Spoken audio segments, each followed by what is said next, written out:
ये मैं तुम्हें दे रहा हूँ। क्यों? ताकि इस बात की जमानत हो जाए हम दोबारा मिलेंगे। तुम जरा पीछे मुड़कर देखो, कुछ खास नजर आने वाला है।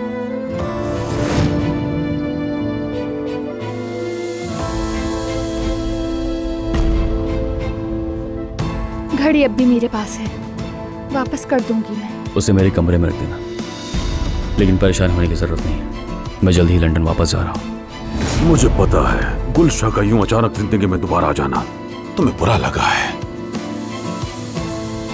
अब भी सबको मुट्ठी में लिए फिरती हूँ मैं। हमने सब मिलकर बर्दाश्त किया है जानेमन, मिलकर इसका भी सामना करेंगे।